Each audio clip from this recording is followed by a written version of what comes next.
कौन कहता है कि रोजगार की उम्मीदें नहीं जाग रही हैं। हाँ, ये हो गया है कि करप्शन खत्म हो गया है तो लोगों को दिक्कत थोड़ी ज़्यादा हो गई है।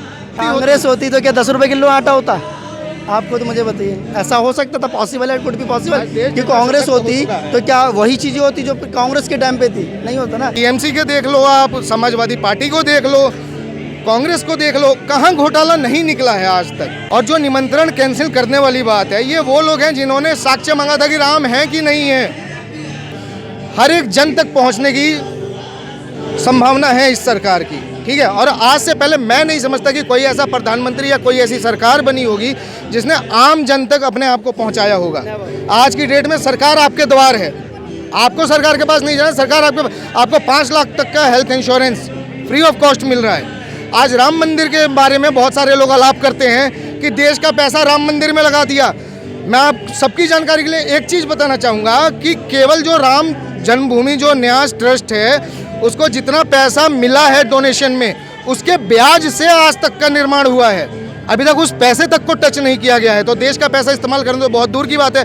रही बात रोजगार की, आप देखिए ग्लोबली हमारा देश इतना ज़्यादा ग्रो कर रहा है, इतना आगे बढ़ रहा है।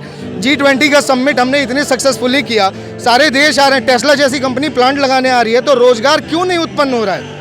हर वर्ष या हर तिमाही में आप देख रहे हैं प्रधानमंत्री रोजगार योजना के तहत 75,000 लोगों को अपॉइंटमेंट लेटर्स दिए जा रहे हैं। कौन कहता है कि रोजगार की उम्मीदें नहीं जाग रही हैं? हाँ, ये हो गया है कि करप्शन खत्म हो गया है तो लोगों को दिक्कत थोड़ी ज़्यादा हो गई है। जो पहले जॉब के नाम पे पैसा खाया करते थे, अपने परिवारजनों को या अपने साथ वालों को लाभार्थी किया करते थे, वो चीज़ें खत्म हो गई हैं। बाकी तो योजनाएं तो सारी काम कर ही रही हैं आज की डेट में, कहाँ समस्या है। उन्होंने ये भी बोला था कि जो अब राजस्थान में जो योजनाएं पहले थी कांग्रेस की टाइम में थी, उनको अभी बीजेपी गवर्नमेंट ने कैंसिल कर दिया है। जो कि अच्छी वाली थी उनको भी कैंसिल कर दिया। कैसे अच्छी थी? आप ये कैसे जस्टिफाई कर सकते हो कि वो अच्छी थी? कहाँ घोटाला नहीं था? आप मुझे ये भी तो बता सकते हो ना। आप एक पॉइंट मुझे बताओ कि कौन सी योजना थी जो सही थी और उसमें भ्रष्टाचार नहीं था। कांग्रेस मतलब भ्रष्टाचार। अभी छत्तीसगढ़ में कितना कैश बरामद हुआ ये सबको पूरे देश को पता है, ठीक है ना। ये कोई नई बात तो है नहीं। और ऐसे ऐसे इनके टीएमसी के देख लो, आप समाजवादी पार्टी को देख लो, कांग्रेस को देख लो, कहाँ घोटाला नहीं निकला है आज तक। आप मुझे ये तो बताओ। अच्छा सर, इसके अलावा ये भी होता है कि जो बीजेपी गवर्नमेंट है वो बहुत ज़्यादा हिंदू मुसलमान करती है। आप भी सुन रहे होंगे, ये लोग बोलते हैं, लोग क्या विपक्ष बोलता है, अभी जो हुआ है जैसे उनको निमंत्रण मिला उन्होंने मना कर दिया, ये पॉलिटिक्स नहीं है तो क्या है? आपको क्या लगता है? मैडम देखिए, जो लोग हिंदू मुसलमान की बातें करते हैं, मैं उनके लिए एक स्पष्ट बात कह देना चाहता हूँ कि हमने जो मंदिर बनाया है वो मर्यादा पुरुषोत्तम राम का बनाया है। सरकारें पहले भी बीजेपी की रही हैं, कांग्रेस की रही हैं, गठबंधन दलों की भी सरकारें रही हैं, लेकिन जब तक हमने सुप्रीम कोर्ट से पूरा जजमेंट क्लियर नहीं हो गया, और जो निमंत्रण कैंसिल करने वाली बात है, ये वो लोग हैं जिन्होंने साक्ष्य मांगा था कि राम है कि नहीं है।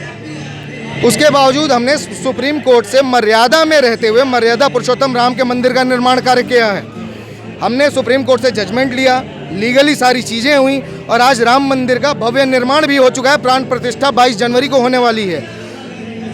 न्योता अस्वीकार करना वो तो जायज़ सी बात है। यह कट्टर वामपंथी दलों की जो मानसिकता है उसमें आप क्या कर सकते हो। इन लोगों ने क्या किया, इन्होंने पहले साक्ष्य मांगे कि राम है कि नहीं है। वो ज़मीन राम की थी ही नहीं। बाबरी सोच वाले क्या राम मंदिर के न्योते को स्वीकार करेंगे? आप मुझे इतना बताइए।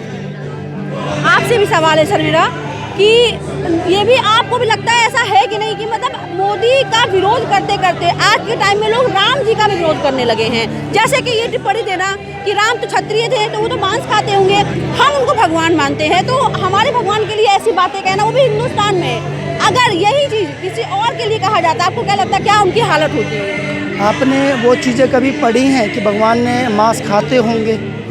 ये डिफरेंट मेंटालिटी। आपने नहीं पढ़ा, आप कुछ भी ब्लेम कर सकते हो।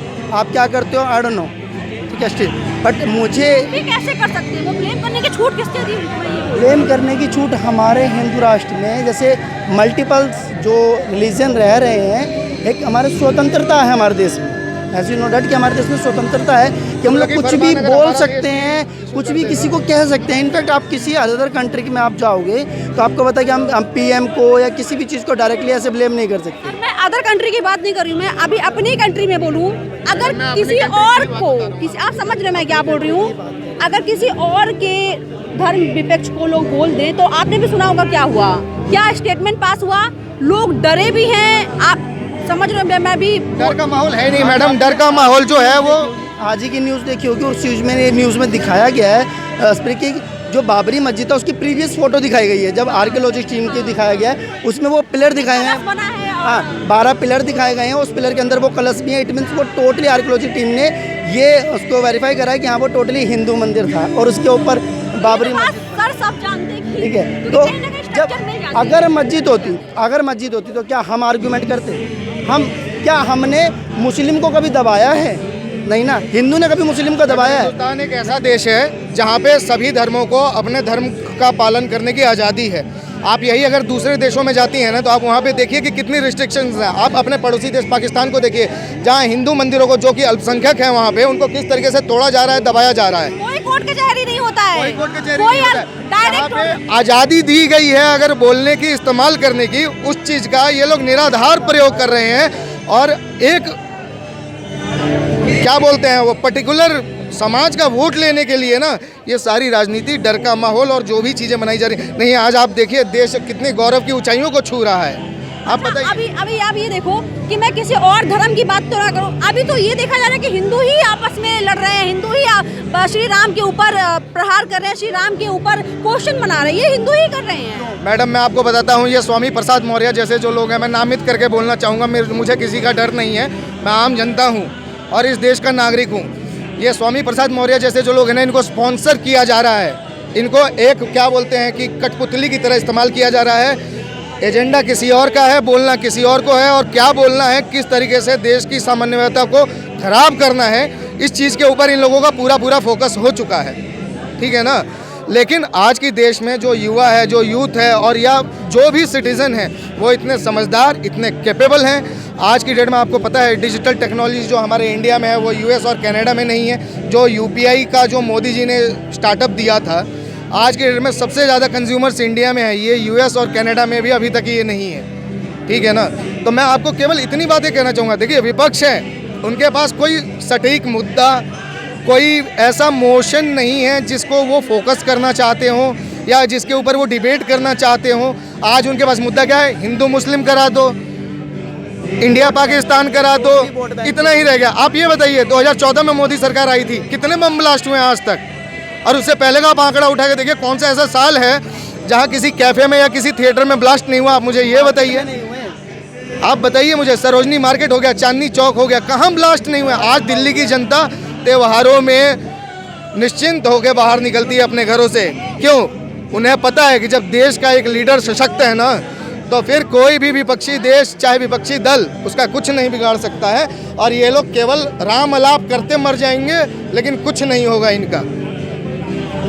अच्छा, ये भी होता है कि आपसे मैं पूछ रही हूँ, ये भी होता है कि जो मोदी है वो जो मेन पॉलिटिक्स खेल रही है वो राम के नाम पे खेल रही है, हिंदू मुस्लिम के नाम पे खेल रही है। लेकिन जैसे उन्होंने भी कहा कि महंगाई और बेरोजगारी पे बात ही नहीं होता है, इंफ्रास्ट्रक्चर हो गया, महंगाई हो गया, इस पे बात नहीं होती है। आपको भी लगता है हमारे देश में महंगाई कुछ ज़्यादा, जैसे एलपीजी हो गया, पेट्रोल हो गया, इस पर बहुत ज़्यादा महंगाई बढ़ गई है पहले के मुकाबले? मैडम आपने देश की जीडीपी के बारे में ज़रूर सुना होगा।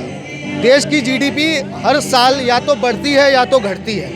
पहले हमारे देश की जीडीपी कहाँ थी, कौन से रैंकिंग पे थी, और आज कौन सी रैंकिंग में है? जब एक बार बताइए, आय दर बढ़ेगी इंसान की तो उस हिसाब से महंगाई दर भी बढ़ेगी। और ये महंगाई दर कोई सरकार के जिम्मे नहीं है कि वो इन चीज़ों को कंफर्म करते हैं, ये इंटरनेशनल एक मुद्दा होता है। डीजल पेट्रोल के दाम राष्ट्रीय स्तर पे, अंतर्राष्ट्रीय स्तर पे तय किए जाते हैं। ठीक है। गोल्ड का भाव जो होता है वो अंतर्राष्ट्रीय स्तर पे तय किया जाता है। आप कैसे बोल रहे हैं? पहले हमारी करेंसी थाईलैंड से भी लो थी, आज की डेट में आप देखिए ना हमारी करेंसी कहाँ है। तो as per as GDP is growing, तो इंसान भी ग्रो कर रहा है तो महंगाई भी ग्रो करेगी। वो महंगाई नहीं है, ये इसको डेवलपमेंट बोला जाता है।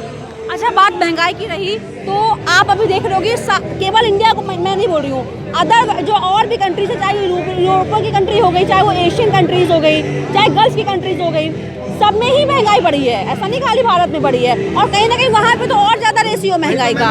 डेवलप होंगे तो महंगाई तो कहीं ना कहीं बढ़ेंगी ना। एंड इसके अलावा जब बाहर किसी कंट्री में महंगाई बढ़ता है तो उसका प्रभाव हमें हमारे देश में भी देखने को मिलता है, क्योंकि सब कनेक्टेड होता है, इम्पोर्ट एक्सपोर्ट होता है तो सब कनेक्टेड होता है। मैडम ये मोनेटाइजेशन जो है ये ग्लोबली है, ये किसी एक पर्टिकुलर देश का नहीं है। बहुत सारे लोगों को तो ये भी नहीं पता होगा। ये पर्टिकुलर सरकार का नहीं है किसी का कि पर्टिकुलर सरकार की वजह से ये चीज़ें हो रही है, नहीं है। ये ग्लोबलाइज्ड होता है, ये ग्लोबलाइज्ड है, ठीक है ना। तो ये नहीं बोल सकते कि इस सरकार की वजह से महंगाई बढ़ गई। कोई भी सरकार होती तो महंगाई बढ़ता, कोई भी होती मैडम, इससे बुरी स्थिति होती। कांग्रेस होती तो क्या 10 रुपए किलो आटा होता? आप खुद मुझे बताइए, ऐसा हो सकता था? पॉसिबल है, इट कुड बी पॉसिबल कि कांग्रेस होती तो क्या वही चीज़ें होती जो कांग्रेस के टाइम पे थी? नहीं होता ना, क्योंकि समय के साथ आप चाहते हो जब आपकी इनकम बढ़े तो ऑब्वियसली बात है कि वो सोर्स भी बढ़ेंगे ही बढ़ेंगे। जब आप चाहते हो कि मेरी फैसिलिटीज़ बढ़े, मेरे सोर्सेज बढ़ें, चीज़ें बढ़ें, तो वो चीज़ें बढ़ेंगी ना। महंगाई भी कहीं ना कहीं उस चीज़ से कनेक्टेड है, तभी वो बढ़ेंगी। इस तरह के और भी वीडियोस देखने के लिए हमारे YouTube चैनल मीडिया फाटक पर विजिट करें।